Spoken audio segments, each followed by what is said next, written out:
Hey folks, my name is Adam, and I'm going to show you everybody how to make guacamole. We're going to start out cutting the avocado. There's a huge seed inside these things. You cut down, and you're going to stop, and you're simply just going to roll the knife right around the seed. You'll see it when you open it. You're going to twist. There it is. These are nice and green, perfectly ripe.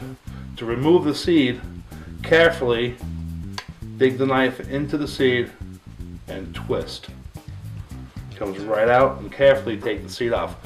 We're going to save the seed in our mixing bowl, because later on when it's all being mixed together, the seed is going to A, help mash it a little bit, and B, is going to help keep the guacamole green, prevent it from oxidizing a little bit. Avocados have a pretty thick skin, and the reason we're going to use a butter knife is because when we're cutting into the meat, we want to slide that across the back of the skin, but it's not going to cut through. You got a mixing bowl. I'm just going to scrape right around the inside of that skin.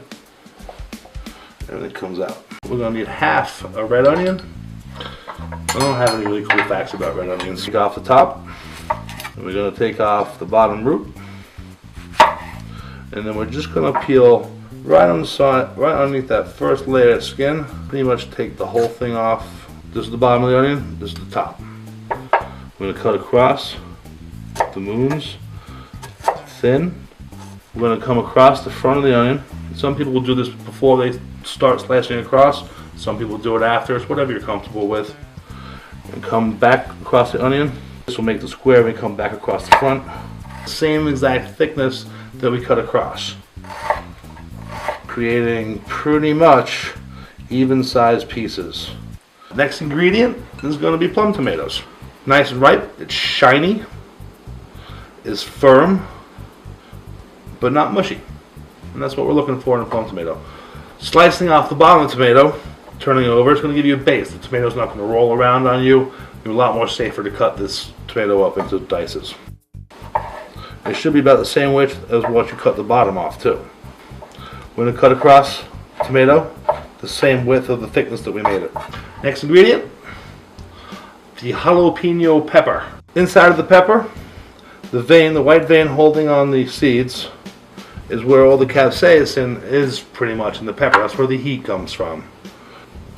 I'm going to cut that right out underneath of it. We'll take that right out.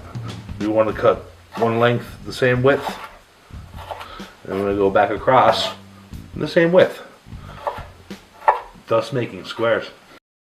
Here's our guacamole. Avocados, tomatoes, red onion, and jalapenos. Now we're going to add some lime. The lime is going to do quite a few things. It's going to bring out a lot of the flavor. It's going to add some acidity, which is going to also bring out more flavors from the avocados. And it's also going to help keep the avocado from turning brown fast. We're going to squeeze them a little bit around. And we're going to take the first half of the lime, mix it right in, squeeze it right over. We're going to save some, because another way to keep the guacamole from turning brown is right before you wrap it, just squeeze a little fresh lime juice right on top.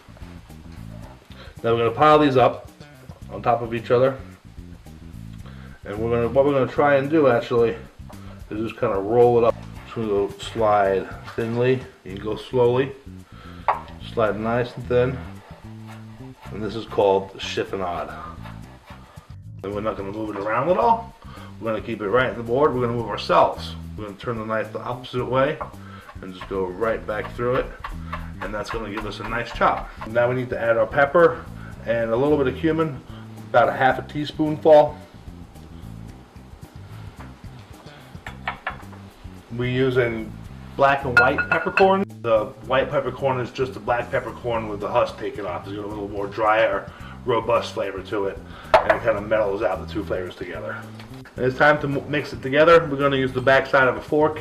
It's really the best way to go. We've also got the seed in there, which is also going to help roll around in there and mash some things up for us. Alright, so we're mixing this up. We don't want to mix it much further than this. We want a nice chunk of avocado in here, something we can bite through while we're eating it. If we were going to serve this later, we want to pour it away right away. This is really good. Stuck in my hair.